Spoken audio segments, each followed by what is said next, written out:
Welcome to SveNFL.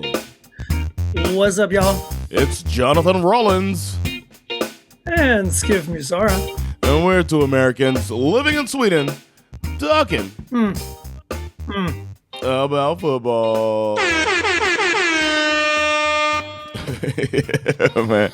We're back. It's another week of football talk with your favorite football analysts that never get anything wrong. So I don't know what else to say about that. It's just what we do, man. It's what we do. It's how we roll. Prove me wrong. It's not easy being right all the time. Some people would think it would be great, but it's actually a little bit of a burden, because people get jealous. Yeah, we're actually able to watch some tackle football. We've seen some preseason games have happened. We've got some games under our belts now, and I got to see my Dolphins play. Are they proving all the haters wrong? How'd they look? I didn't see it. I mean, Malik Willis. Go ahead and punch him his ticket to the to the Hall of Fame MVP conversation. No, he looked good actually. Malik Willis looked good against the Washington Commanders, and then he came out after one drive, and then the Dolphins. I'm not a a Denny Green savant, but he called it when he said, "But they are who we thought they were." Dolphins proceeded to not score again for the rest of the game and get pushed around the field. So that's fun. Yeah, the Falcons had a flying start to their preseason game. Tua only played one possession and failed to snap on third down. So that was consistency. Sometimes he fumbled his snap on third down, and so it was one of those moments where the Falcons fan were like, "Oh Jesus, here we go." Damn, did he look okay? And did he get to throw the ball at all? No, he only played. He only took 3 snaps, and the third one he fumbled. 33%. God damn. And they're like, seen enough. Did and your boy is hurt, right? Penix is still recovering. So they've been trying to call this like a QB battle, but it's like hard to call it a battle when one guy can't even take reps. So, everybody knows at this point Tua is going to start the season. It's going to be his job to lose, basically, which we know he can lose it. Who's third string? Oh man, I wish Isak was here. He knows that. He's some guy I've never heard of, some Division II guy. That's who played the rest of the game? Yeah. Damn. Yeah. You know what? I'll be the players will hate me. Jack Strand, maybe? Okay. Something like that. We'll get to it later. We're going to do the depth charts for the NFC, and then we'll figure out his name there. We got any news to go through before we hop into that? We got a little bit. This probably will surprise no one, but they made it official. The Vikings have decided that Kyler Murray is going to be their starting quarterback. Oh, wow. Kyler Murray. What a surprise, man. You mean 9? What about 9? 9, who was picked 10th overall. He sort of just went up and smoked. And again, I don't want to brag or anything, but again, let's go back to the conversation about being right all the time. I remember exactly what I said about this guy because put some respect on my name. They won the national championship during a season where they were being investigated for sign stealing. Didn't he only throw the ball like 10 times or something like that? With a quarterback who averaged 10 throws per game. Yes. And, what's his name? Everyone, I think, it's I feel bad for some of these coaches, when they get labeled, right? The Vikings coach gets labeled as this quarterback whisperer because he has this crazy season when Kirk Cousins got hurt and he's making, Sam Darnold. he's making soup from a nail, as they say in Sweden, out of all these crazy backup quarterbacks. But McCarthy was just never. I just don't think he's an NFL quarterback. I never did think he was an NFL quarterback. And the fact that they wasted a first round top 10 draft pick on him is like pretty embarrassing. Yep. But whatever. I actually think Kyler Murray will be fine in this offense. I thought Tua would have been good there, but maybe Tua's just not good. Yeah. I mean, this will certainly be the best wide receiver room that Kyler's ever played with. 100%. Like, don't forget, he still has Jordan Addison and Justin Jefferson that he's throwing the ball to. Yep. So, and they've got a pretty TJ Hawkinson, who's now, I think this will be his like 2 years removed from kind of a gnarly knee injury. So I think this year he might actually be relevant again. Last year he, wasn't so much, but I don't know. The Vikings are a little bit of a sleeper team. I think they might actually be kind of decent this year. Yeah, that's one of my hot takes. If Kyler Murray's healthy, I mean that division's crazy. But any other news? A lot of people are joking about it. It could go downhill in the middle of the season because they are releasing GTA 6 in a couple of months. That's hilarious. Yeah. What else we got? We got Von Miller is joining the Cowboys. What? Von Miller going to the Cowboys? Yo, can we pencil them in as a top 5 defense? I don't know about that. I'm sorry, offense. My bad. Their offense is going to be great. Yeah, for sure. I actually think your boy Ken. I just happened to see something he posted the other day where he threw out some preseason takes. Oh, really? The first one was that the Falcons were going to be terrible, and then, but one of them was that the Cowboys were going to be good, essentially going to be good again. I think so too. I have this funny feeling that the Cowboys to me are kind of like the Bengals of the NFC in a way, right? They've got all the pieces they need on offense, but their defense has consistently let them down. Yeah. And they are one of those teams where it's like, you just got to be like 10% better on defense.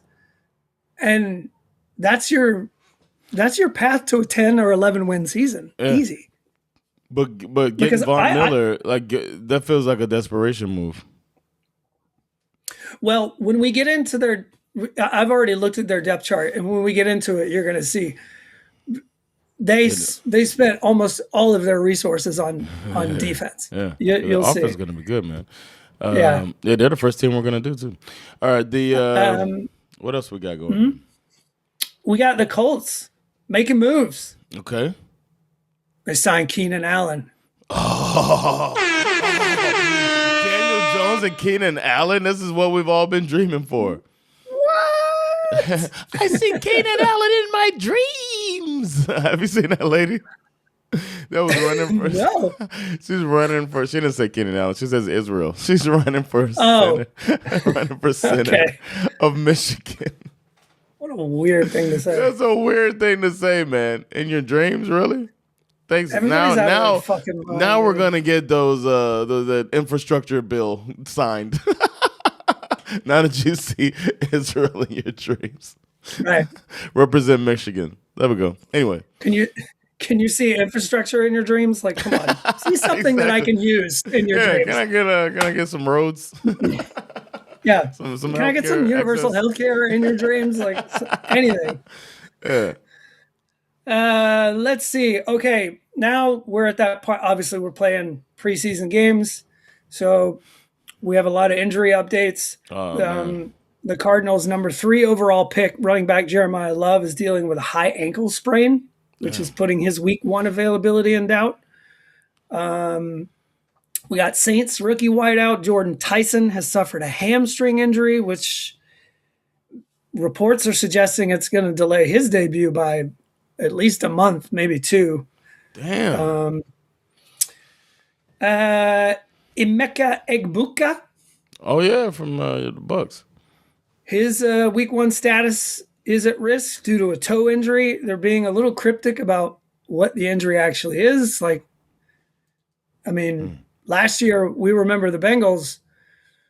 Joe Burrow spent half the season on the sideline with turf. So does he have a toe injury or is it turf toe? Like what kind of fucking toe injury is it? You know what I mean? Yeah. I mean, this guy's expected to go in round 2 of most fantasy drafts. Like everybody wants a piece of this guy. Mike Evans is gone. He's the clear number 1 wide receiver on this team. And now you don't know what the fuck's wrong with him. Hey man, that's somebody you bury on the bench real quick and they pop out and show everybody a little later. When you start pushing for playoffs in fantasy, that's my little tidbit right there. That's a good tip. I didn't even know that Jamal Adams was on the Vikings. Exactly. But it doesn't matter because he's out for the season after suffering a knee injury in preseason action over the weekend. So it doesn't even matter that he's on the Vikings because he's not going to play for the Vikings. Damn, sorry to hear that. We have some suspensions. This one, we knew this was coming. My guy, James Pierce Jr., edge rusher for the Falcons, suspended 8 games by the NFL. Anybody who's interested who didn't hear us talk about it before, you can go look it up. It was crazy. Yeah. I don't know. He's one of those guys. He was a knucklehead in college. Yeah. And I don't know how to fix this guy. Make him have a day job. That's how you fix him. In the end, you want him to be a good human being. So maybe don't give that good human being a pass and only. They need to send a message out to the league though. Like you're getting known for this. Not getting known. You are known that like, oh, every year there's gonna be violence against women. Maybe that could be the thing that gets you suspended for a year. When gambling can. Right? Yeah. Speaking of which, I mean, to me, we don't have to get into it now, but I'm going to go ahead and say something that I know I'm going to be right at about. There is this gambling situation in pro sports.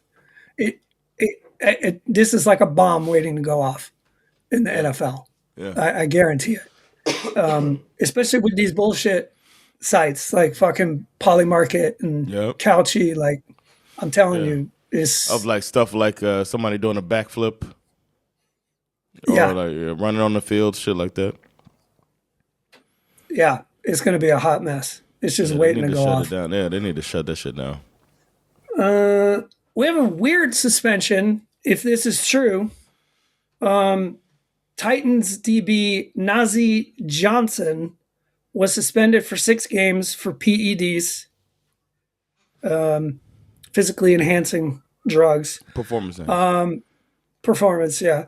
But if his explanation is true, it kind of makes the NFL look like dicks. He went to social media after finding out about his suspension and essentially told this story about how he and his wife lost a baby during, I think she had a miscarriage.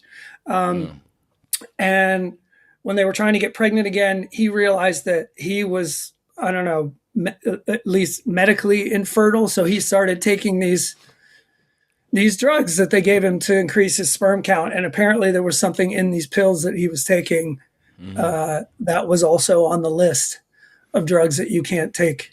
So he's taking performance enhancing drugs in a different way. So correct. It's like it was to help him at home. And right. It's like, come on, NFL. If that's true, it's like, it almost feels like you kind of have to revisit this a little bit. Man. I'm totally embarrassed and totally ashamed. Why do you get so much stuff wrong, man? We have a little bit of a weird story about Bengals rookie DB Sierra Wright took himself off the 90-man roster. I'm leaving here with something. for an acting opportunity. Oh, yeah, I saw that, man. I'm from around the way. I'm leaving with something. Not his first role, surprisingly. Right, he has a few acting credits. He's been doing this since he was, I think, around 14 years old. Oh, wow. So cool. I've never seen it, but he's on a fairly well-known show called Grownish. Oh, yeah. By Kenya Barris. He was also in Space Jam: A New Legacy. Oh, shit. Apparently, he was offered a role that he felt like he couldn't turn down, and he called Zach Taylor and said, he said, I think I might be better off as an actor than I would be having Zach Taylor as my head coach. And Zach Taylor said, I was rooting for you. We were all rooting for you. How dare you? Yeah. That's great. Have we heard anything from Aaron Rodgers or his wife? Like no news on that? I don't think we've heard anything else from his wife, but obviously Aaron always. There are also unknowns. The ones we don't know, we don't know. Yeah. Man. One of the other things that we don't know, a lot of people are talking about this Rams 49ers game. First game of the season. It's being played in Australia. But the Rams and the 49ers have very different plans on how they intend to travel for this game. Okay. For one, the Rams, talk about doing your due diligence. The Rams have already sent people to Melbourne. I knew it. For like a week, just to sort of test, like, what is it? Keep a detailed journal. Day 1, day 2, day 3. What's it like? Of course, yeah. All this stuff. It basically scouted the experience of like what it's like to deal with this jet lag. The 49ers have already decided they were going to show up 8 days before the game just so that they can acclimate. I am smart. S-M-R-T. Yeah. Leave it to the most injured team in the league to try and figure this out. The Rams, on the other hand, have decided to do something that they did last year when they went to London. They are going to arrive in Melbourne the day before the game. Mm-hmm. They're going to play the game, and they're going to jump on a plane and go right the fuck back. And just try to ignore the existence of jet lag altogether. They did this in London last year. They arrived less than 24 hours before their game against the Jags, and then they beat the shit out of them 35-7 and went home. So it don't get no better than that, baby.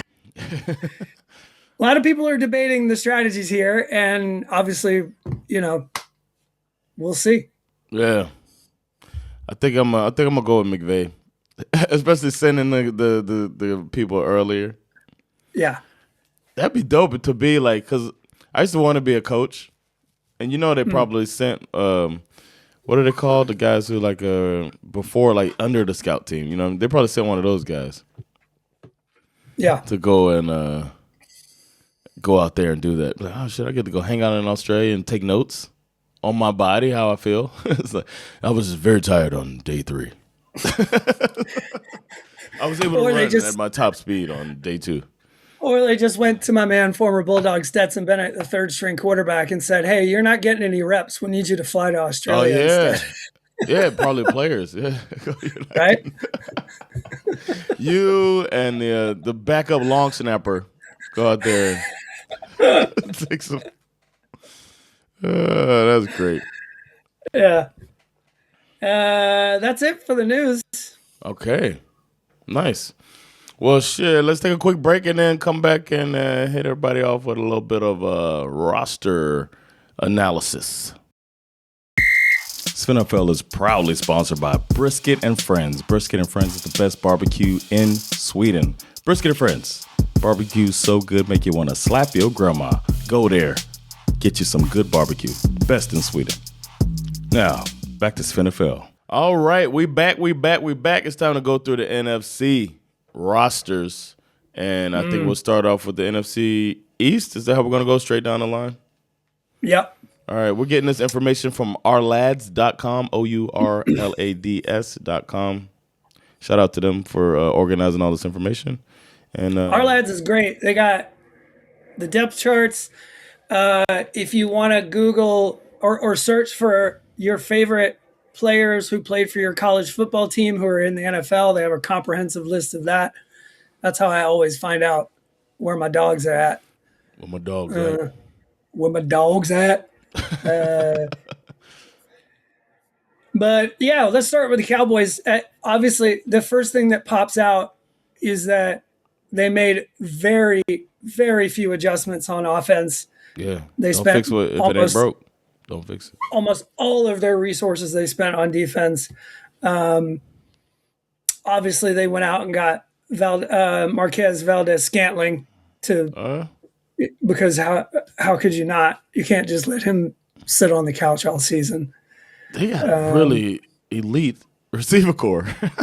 Yeah, they do. They really do. It's rare that I can see 5 receivers deep and recognize them.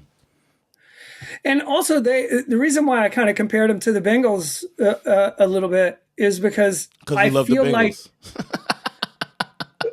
no, because I think that they do something similar to a lot of teams are like, well, we have the number 1 wide receiver and the number 2. Yeah, he's the number 2, but he's not as involved in the offense. Like when you play the Bengals, you got to worry about Jamar Chase and you got to worry about T. Higgins all the time.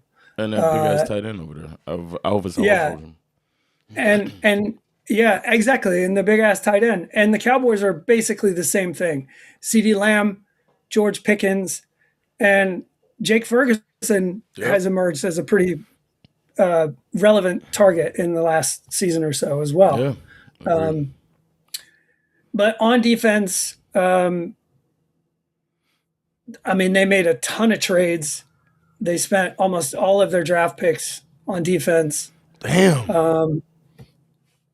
They brought in Rashawn Gary, D. Winters, Jalen Thompson, Kobe Durant. Jonathan Bullard is on this team now.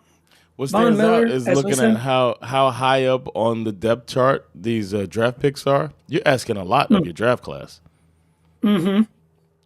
Yeah. There's only one player that's third deep on the draft, and that's Anthony Smith on offense as a slot receiver. Everybody else is damn. And then of course the biggest, they use their round 1 draft pick on this safety Caleb Downs, who's everyone's saying he's him. We'll see. Yeah. But they did everything right. Now they just got to play and see if they can figure it out. Yeah, my jury's still out on Schottenheimer. I always have a little bit of apprehension when it comes to these Nepo baby coaches. Mm-hmm. So, Shanahan. Shanahan's proven himself.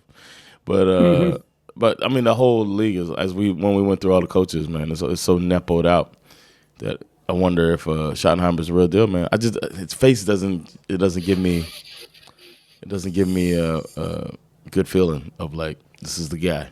This is the leader we need. So we'll see, man. The thing that stands out when you look at the Giants depth chart, imagine you bought a house and you hired someone to assess the relative stability of this house. Mm-hmm. And you asked that individual, well, what do we need to fix? He just said, everything. We got to fix everything. Yeah. Their draft picks and their signings and their trades, it's all over the place. Yeah. Obviously, it's a new coach. The biggest thing is the new coach. You brought in Harbaugh. It's year 2 of Jackson Dart.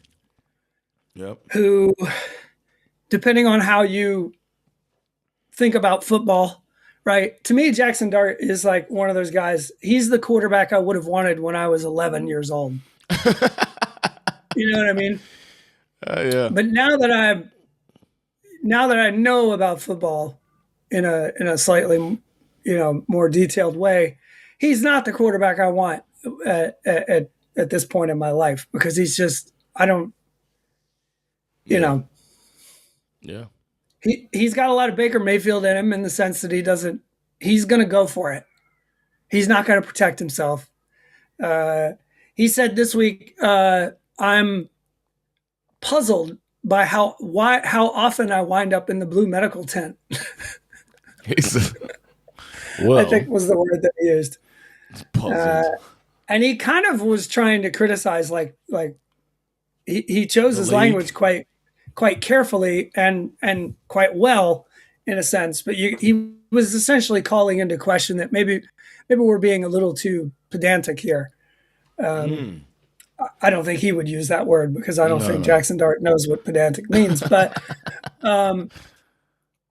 either way, I don't really know. You can't really have much hope as a Giants fan. Malik Neighbors is coming off an injury. Maybe he'll be ready in the beginning of the season, maybe not. But we'll see. Cam Scatterbo, horrible ankle injury last year. He's another weird mouth breather who probably ate lead paint as a kid.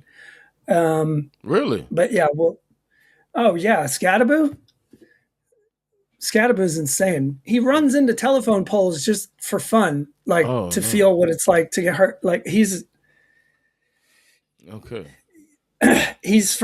cut from that old school cloth. Yeah. We'll see. I think the Giants, much like the Jets, will be entertaining for all the wrong reasons this year. Well, but at least they got OBJ back. And I was gonna say that 13 years in, or however many, and we'll get to see. This will be a good test on this John Harbaugh thing. This is to see.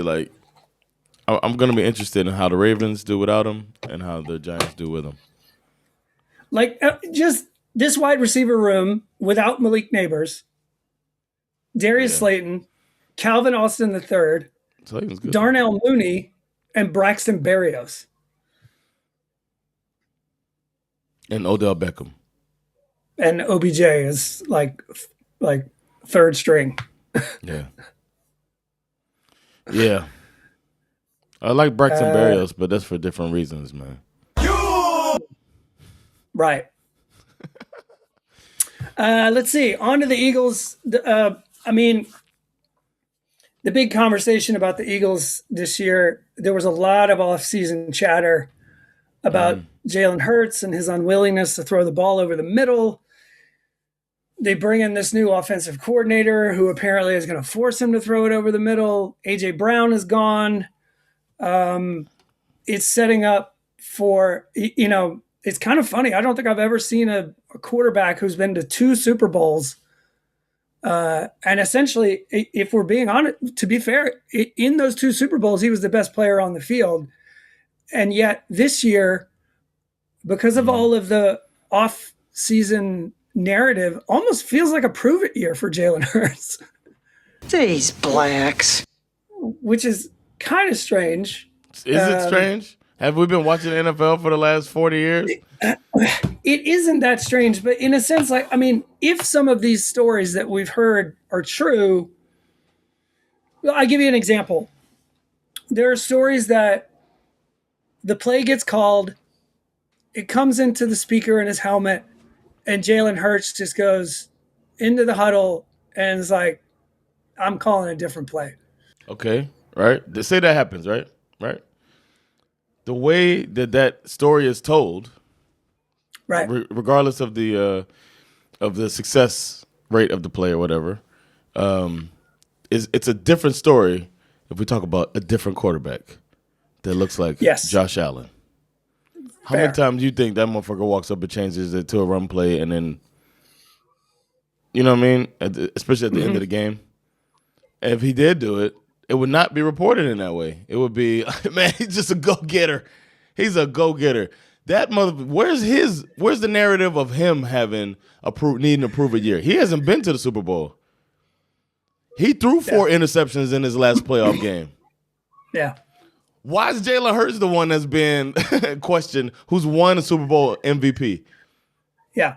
Get the fuck out of here, media. If he had a different appearance, we would be talking about him like he was some kind of football savant. Yeah, man. Yes. That's a fair point. That's what it comes down to, man. And the NFL has been like that since it all started. In the beginning.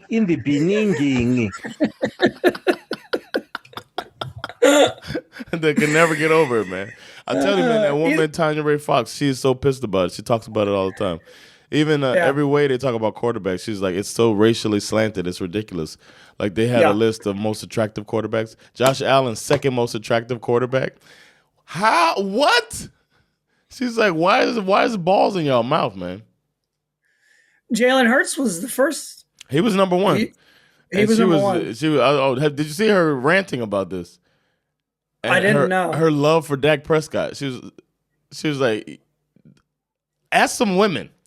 She's like, why don't y'all get some women to talk about this? You got a hard on for Josh.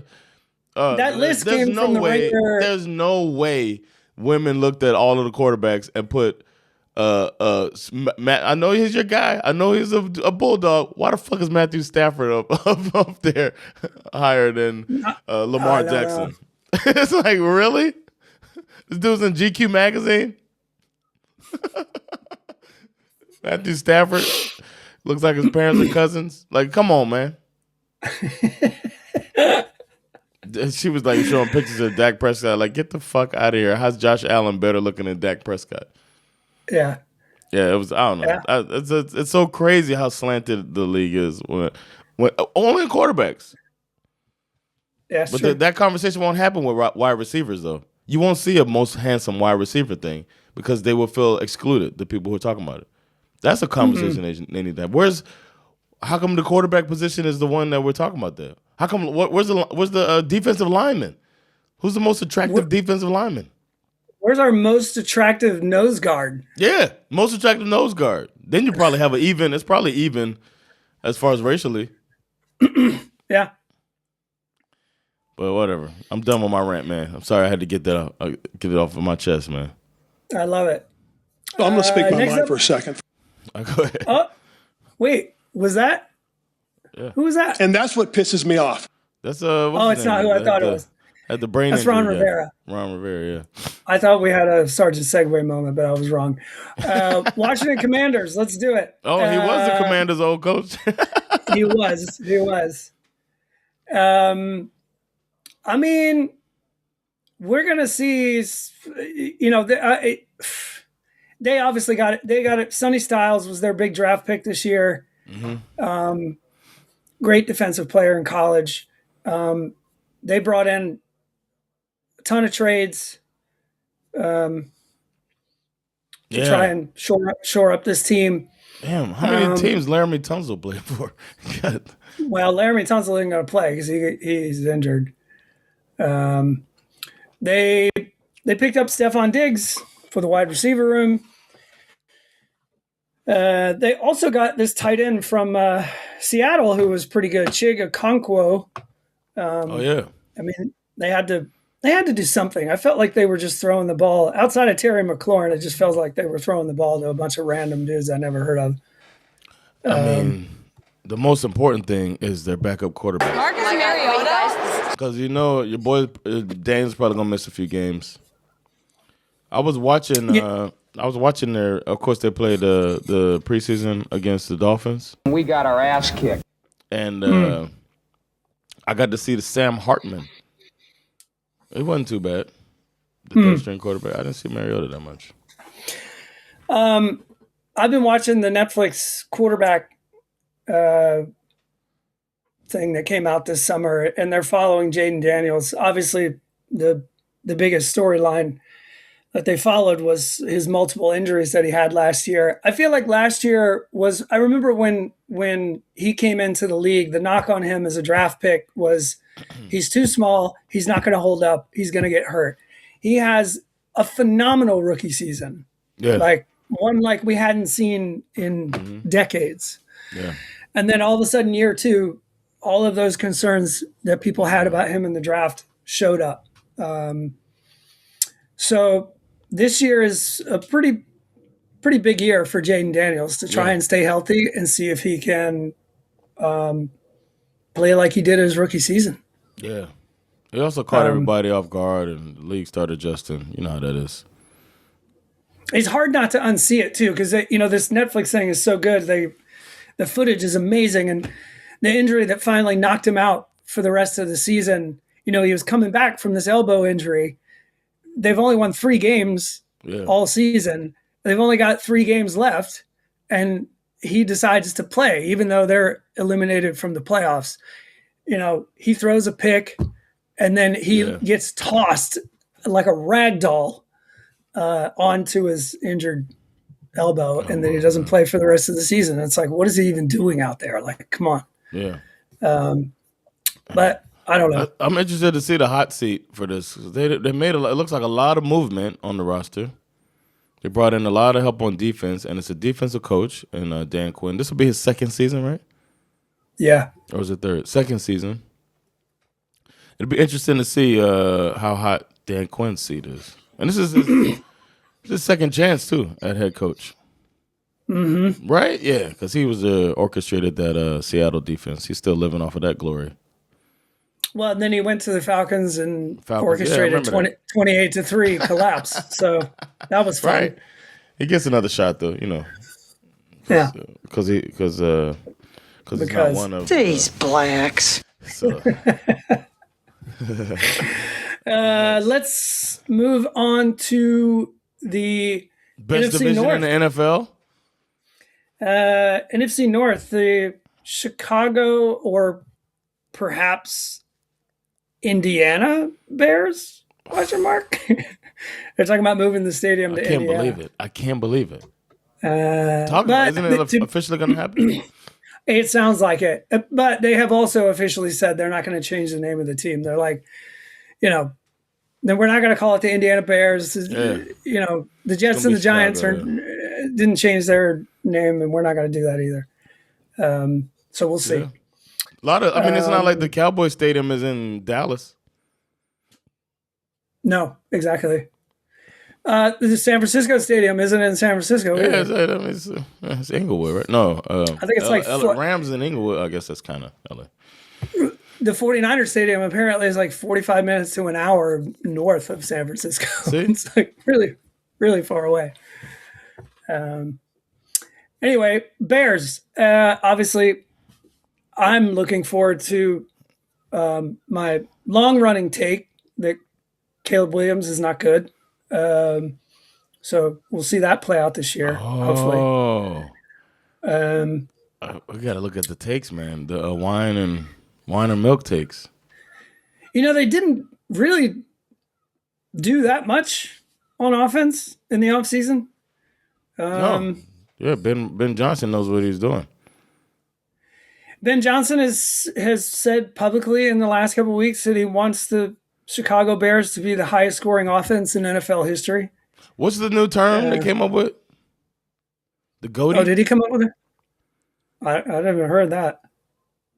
The greatest offense. It's not GOAT of all times. I forget what it's called. It's the greatest offense of the year? Yeah, something like that. I think that is it. Something they have some new term, so they don't say GOAT, but they call it something else. Well, we'll see if he can do it. I mean, obviously, it's still Luther Burden and Rome Odunze are still there. DJ Moore is out the door, and they brought in Scotty Miller and Khalif Raymond. So we'll see if that works out. That sounds like a win. You still got my man, former Bulldog DeAndre Swift, running the rock. Colston Loveland, man. And Cole Kmet. Yeah. That might be the best tight end duo in the league.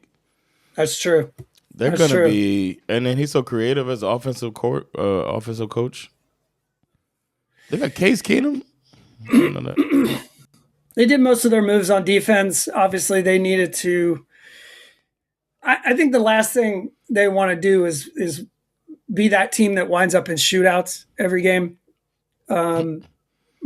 because that is not a consistent. It's not a reliable way to win football games. Yeah, but I see 7 injuries on defense. 7 injured players on defense. Yeah, they may be. They may be. 4 fucked. of them are pretty high up on the depth chart. 5. Shit. Damn. Yeah, that's true. We'll see. Yeah. Ben Johnson's former team, the Lions. I think they're kind of under the microscope. We've been talking about them. Everybody kind of fell in love with them. They had the fun offense, partially because of Ben Johnson, obviously. And this year will be the year where we find out, I think, did the window close? Yeah, man. This maybe it closed already, and we're just hanging on. Your Falcons, Dirty Bird Falcons, interrupted a potential dynasty situation when they were huge underdogs and beat a Vikings team that never reached its potential. And I feel like we're watching this happen again with Detroit. It's so possible that we have seen. And at the time, you just figured, the Vikings will do it. The Vikings will do it. Next thing you know, Culpepper gets injured. And, everything just falls apart. Cunningham's magic is gone. Yep. It feels like, and then once they lost Ramsey Moss, that was it. Chris Carter got old. You know what I'm saying? It's like all of that shit seemed to happen within 3 years. And it feels like that is what we're watching right now. These Detroit Lions are those Minnesota Vikings. And it's kind of sad because could be good comparison. The thing is, they lost their offensive coordinator and defensive coordinator, and now we have to see if Drew Petzing and Kelvin Shepard are the Ben Johnson and what's his name, the Jets coach, whatever. You know what I'm talking about. Aaron Glenn. Aaron Glenn, yeah. Can they do it, man? I don't know, man. We'll see. Yeah, one of the big problems for the Lions last year is they had a ton of injuries on their offensive line. This is, can really cause any team to fall apart when you have that kind of situation. So we'll see if that holds up. They've had some pretty significant losses on defense. They lost both of their starting safeties to injury, Brian Branch and Kirby Joseph. And then, of course, they had to cut Terrion Arnold after that legal situation.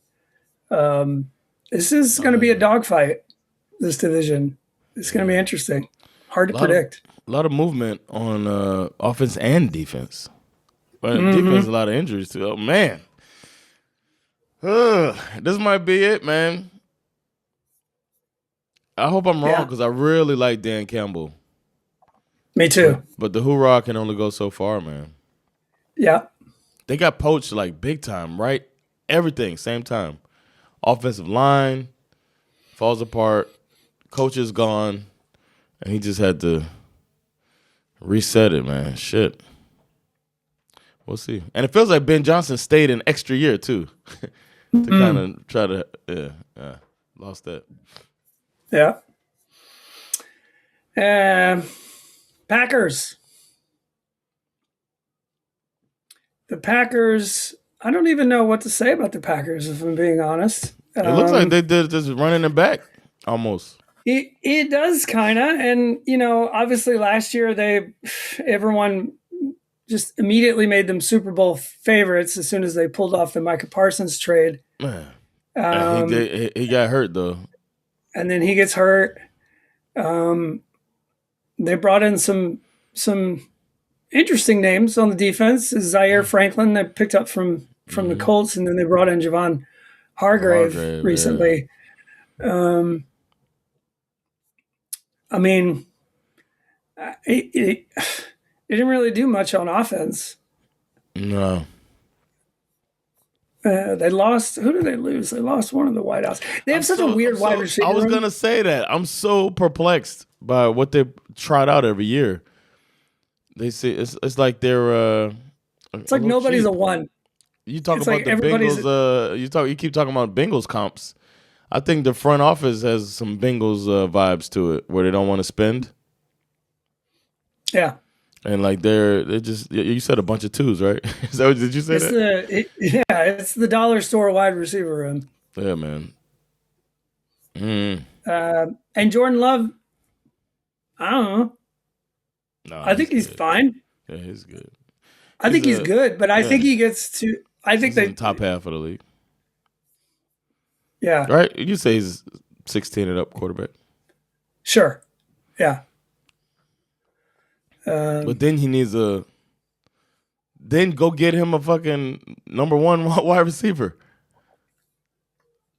Yeah. Who's their tight end even? Tucker Kraft? Yeah. What? He's pretty good. I like him, but he was good. He got injured last year, but he was great until he got hurt. And they still have Josh Jacobs. Interesting. Okay. Yeah. I don't know. Man. I think I can feel a little. I wouldn't be surprised if there's some regression. Agreed. One of the two brothers that are coaches, and I don't mean brothers. There's two sets of brothers that are coaches in the NFL.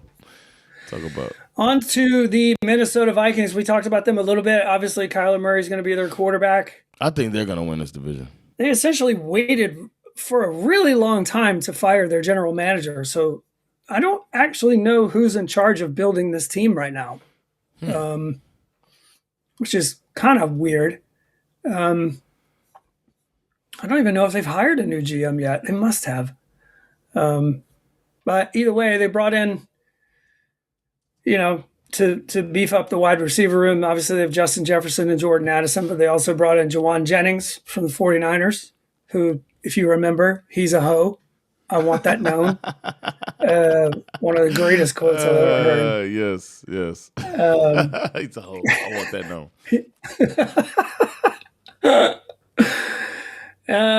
The defense is going to be the defense. I mean, they balled the fuck out last year. Yeah. I mean, how's this dude not getting? How's this dude not a head coach? I don't get it. Bro. I think they might win it hands down, like blow out the division. I actually think that there's a reasonable case to be made that they could win this division. They're gonna win the division. I really think so. I think Kyler Murray, especially if he stays healthy, he's got some toys to play with. The defense comes back healthy, and they made some good additions. I don't know, man. They drafted for defense too. Now, obviously, the volatile part here is that if he does get hurt, 9, you've got J.J. McCarthy and Carson Wentz. No, we got Max Brosmer. And I'm sorry, I didn't. How dare I leave off Max Brosmer? How dare you, man? I mean, I can't think of, off the top of my head, I can't think of another team where it would be, it would be like getting pushed off a cliff in a way. Yeah, that's true. Yeah, the drop off was crazy. Yeah.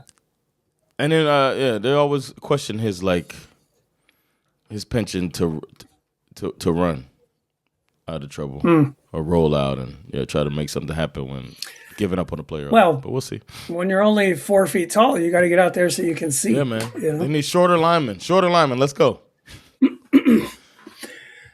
All right, let's move on to the best division in football, the NFC South. And we start in alphabetical order. Okay. So, I thought it was an order of importance. So we go with the Atlanta Falcons. Mm-hmm. A lot of changes here. God damn, you're right. A lot of changes. We brought in some new wide receivers.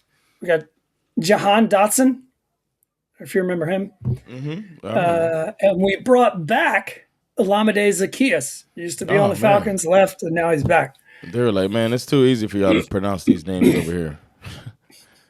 Yeah. Obviously, this team is going to live and die on offense. I mean, we have arguably one of the best running backs in football. Mm-hmm. Drake London great receiver. Has been a phenomenal wide receiver. I don't know if you know this, but Kyle Pitts has scored every year he's been in the league. He scored one touchdown in his first year. He had 2 touchdowns in his second year. He had 3 touchdowns in his third year. He had 4 touchdowns. Stop me when you see the pattern. So this being year, is it 5 or 6? I can't remember.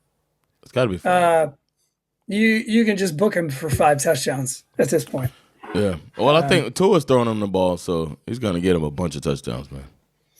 Tua does not like to throw the ball too far downfield, so I think Kyle Pitts actually might be quite relevant, if I'm being honest. Yeah. Maybe more so than he's ever been. Yeah, he's going to be the outlet, man.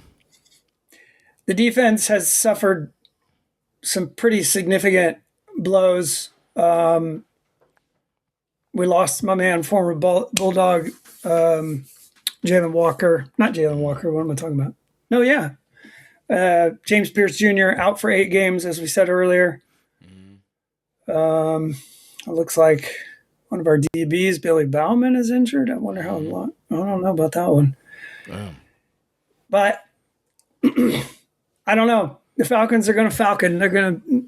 I think they had a great year on defense last year for the first time in a long time. I expect some serious regression. I don't really expect the Falcons to be that relevant. I'm very excited. Probably one of the players I'm probably going to have the most eyes on this year, for obvious reasons. My man, former Bulldog Zachariah Branch, wide receiver, started at USC, came to the Dogs. Really fun player to watch. He's a great gadget player.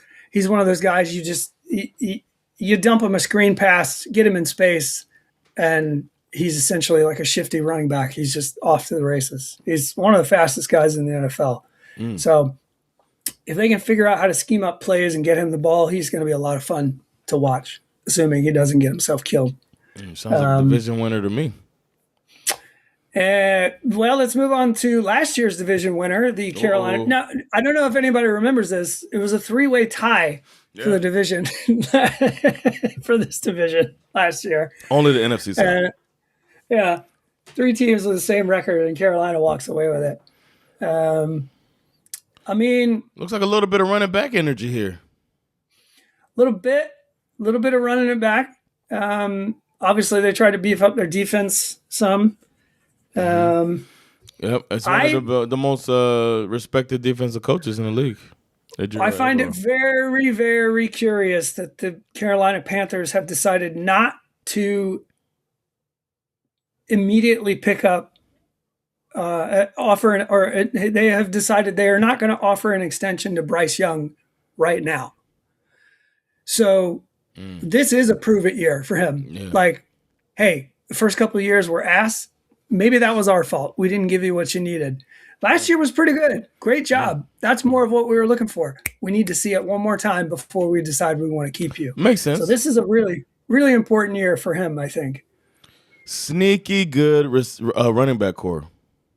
Mm-hmm. Those 3 running backs, man. That's true. They brought in Trevor Etienne. Yeah. Who now goes confusingly by Etienne. Okay. I don't know if you heard that. No, I didn't know that. So instead of saying Etienne, the pronunciation, Etienne. Yeah. Okay. Thanks, man. Thanks, Trevor. Or maybe it was his brother, because I think it was Travis Etienne who. You mean Travis Etienne? Etienne, yeah. Yeah. Etienne, how dare you? Yeah. He explained that everybody kept mispronouncing his name in college, and then he just decided to not correct them. But Travis Etienne, who we're getting ready to talk about because he's on the Saints, I believe. He decided to tell everybody that that's how you actually pronounce his name, because now he's in a place where people can presumably pronounce it. Oh, yeah, in New Orleans. Yeah. So, yeah, let's do it. Let's move on to the Saints. Year 2 of Tyler Shuck. I think he got a little too much credit for not being terrible last year. Bro, the net, like, they are really loving this dude media-wise. All of the stuff I've been listening to, they're gassing this motherfucker up. Yeah, I don't understand it. I don't either. Maybe I'm watching it wrong. What am I missing? But I feel like it's the same guy who was battling with Spencer Rattler. Like, right. And there have been plenty of people who have pointed out that when you compare the stats between those two guys and they basically split the season, they're more or less the same. So, but the thing is, with the third string quarterback on that team,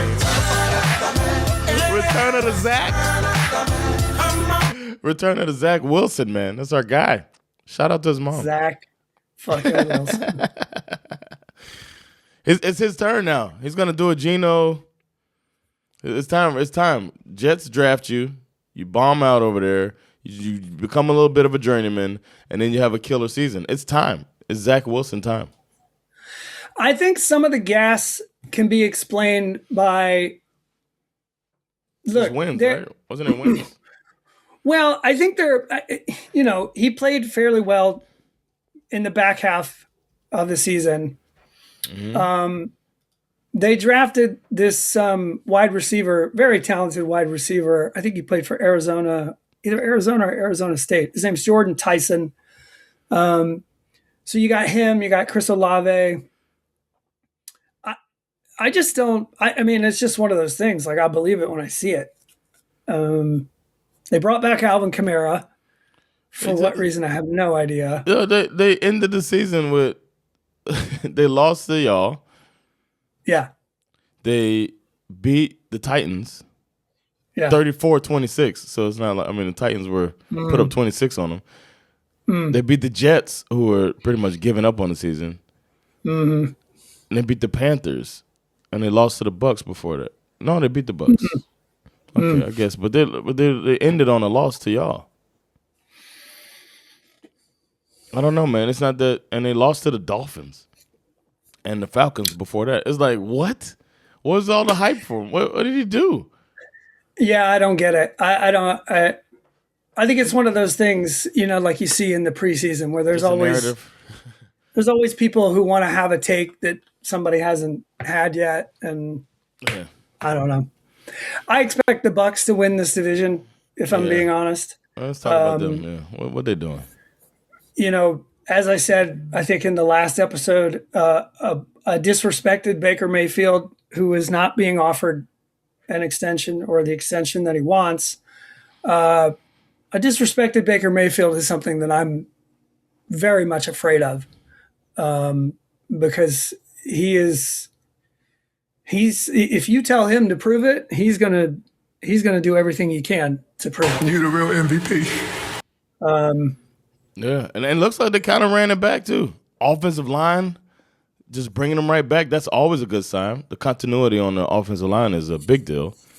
The main thing is Vita Vea, who's unhappy. Vita Vea is unhappy. Wants a new deal. Do it, y'all. They got Ruben Bain. You know how I feel about that. So I think Ruben Bain is going to be interesting to watch. I mean, they obviously are going to be better on defense. They work out this Vita Vea thing. I even think they might be able to survive.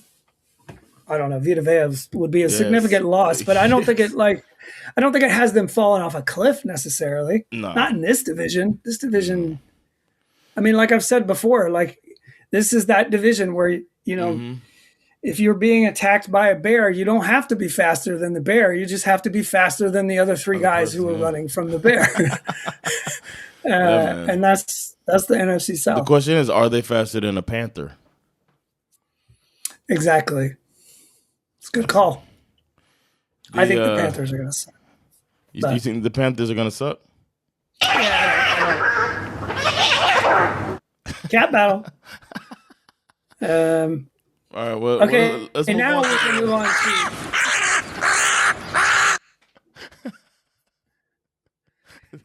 to to what might be one of the best divisions in football. Definitely. Is this one in the North? If you just close your eyes and just imagine that the Arizona Cardinals aren't there, then yeah, absolutely. But they are. New coach, right? But they are. Yeah. Yeah, let's bring in a brother. Coach? Mike Who's LaFleur. their coach? Mike LaFleur. Yes, yeah. Michael LaFleur. They got Nathaniel Hackett as offensive coordinator. Oh my God. Oh man, I don't know, bro. This one is kind of like, I mean, they made a lot of moves. It's a new coach, of course. He's trying to get your system in. You need the players that match your system. This might be one where we just gotta wait and see. When I look at the roster, Marvin Harrison Jr. obviously stands out, but Jacoby Brissett is what stands out to me. How does this guy? How? Like, when did his arm get strong again? I remember watching him throw the ball into the dirt as a Dolphins quarterback. What is it about the Dolphins, man? God damn. And then he goes in and starts putting up 50 points a week for the Cardinals, man. Yeah. But I don't know about Jacoby Brissett. He's got to be close to 40 now, right? But it's fine. They have Gardner Minshew and they have Carson Beck. They'll be fine. Yeah, Carson Beck did look good in the preseason, so. Gardner Minshew is perfect for Arizona. I can just see him living in a trailer park somewhere off the highway about 2 miles from the stadium. Yeah. Yeah. I don't know what else to say about them, man. Yeah, the defense, they did. Yeah, I don't know. I don't either. I mean, the only thing people are talking about is obviously Carson Beck looked good in the preseason. I don't think it really matters. Marvin Harrison Jr. is obviously kind of having a bit of a prove-it year. He has not been the standout wide receiver that everybody expected him to be. But I don't know. Got Jacoby Brissett throwing him the ball. I know. I don't know, man. We'll see what they do. I mean, okay, let's move on to the Super Bowl team that favorites. The roster of everyone's envy, the Los Angeles Rams. Obviously, they didn't do that much on offense because they didn't need to. Devonta Adams is was just catching these 1 yard red zone touchdown passes all last year. Yep. Puka Nacua was getting him to the 1 yard line. Yeah, exactly. Puka was getting him to the 1 yard line, and Kieran Williams is still a really good running back. And Matthew Stafford is always in the MVP discussion. 100%. And the big story. They get maybe second best tight end duo in the league? Maybe. Colby Parkinson and Tyler Higbee, yeah. Obviously, the big story this summer was the Myles Garrett trade. Yeah. But one story that didn't get covered quite as much is the fact that they went out and got from Kansas City this cornerback, Trent McDuffie, very good player. Mm-hmm. The Rams are a smart football team. They basically just looked at why did we, how did we lose this division last year? We lost it on defense. So Myles Garrett is Myles Garrett. Once you feel like you could get him, you go get him. Yeah. And then you take care of the secondary and try to make sure you don't make the same mistake as last year. They also picked up Jalen Watson, linebacker Jalen Watson from Kansas City too. So that's a big pickup too. This might be remember that Eagles roster a couple years ago? It's like, God damn, this is how all them dogs on it. Yeah, this is how it feels, man. Like this is the best. Like the and don't Eagles forget won we're the Super Bowl handily. And don't forget we're still on Aaron Donald watch. He might be back on this team, man. But by the time we talk the next time. Oh my God. 49ers work. Shout out to that GM. Jeez. 49ers are out here doing work, but the substation is doing its best to derail their efforts. Obviously, a lot of people talking about the substation, the electronic grid that's right next to the practice facility, is becoming so much of a story that there have been reports that the 49ers are looking into moving their practice facility in the future. Really? Even though I don't know. It's one of those things where you just can't unsee it. It's very large. It looms large over the field. Okay. I did not know their receiver core looked like this. Interesting, right? They brought back Debo. Yeah. They went and got Mike Evans from the Bucks. Dazon Stribling, drafted, is apparently getting a lot of preseason hype. See, he's above Christian Kirk in the rest of a while. A lot of preseason hype. George Kittle's still coming back from injury, so we'll see how that goes. McCaffrey, is he going to be healthy? I mean, is he? Yeah, a lot of carries last year. They leaned on him a lot. Yeah. So we'll see. We made some money on him last year. Yeah, they still got Brock Purdy. They threw the ball to him a lot too. They still got your boy Mac Jones. Oh yeah, we got our guy. We got him for half the season. We got him half the season, man. Oh my God! That's right.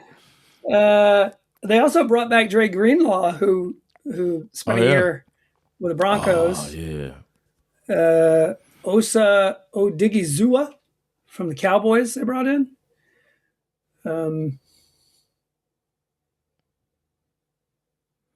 Who the fuck is this rookie draft pick? Ephesians Prysock. Why would you name your child Ephesians? Yeah, no, he ain't working at Best Buy. That motherfucker got to go to the NFL. It was NFL or die. Man. I mean, like Malachi might be the only Bible book that you could get away with naming your kid after. Except for like Matthew, Mark, Luke, John, like those like names, you know what I'm saying, that are named after people. Ephesians, word? He's a handsome young man too. I bet. He's got to have a nickname. Fees? fart in Swedish. Easy E. Yeah, yeah. Maybe they call him Pry. That'd be good. No. Or they could just call him Sock. Hey, Sock. Hey, what up, Sock? That's a terrible nickname. Yeah, man. Jeez. I mean, we'll see. This team is always at the mercy. You know what? With them, like looking at their roster, this is something that Shanahan tinkers with throughout the season anyway. He's always the most active normally towards the trade deadline. They make some moves. So got to keep an eye out for him and for Kyle Shanahan and John Lynch. Yeah, he's a football savant, is what they tell me. Mike Evans over there with Deebo Samuel. I don't know, man. I happen to think that, Mike Evans is on closer to calling it quits. Oh yeah. You know what I mean? He's had injury plagued seasons the last couple of years. I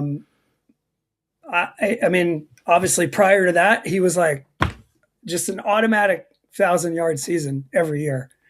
Right. Which, to his credit, that's amazing. He's been great player in the league, but I feel like he's working his way towards the end.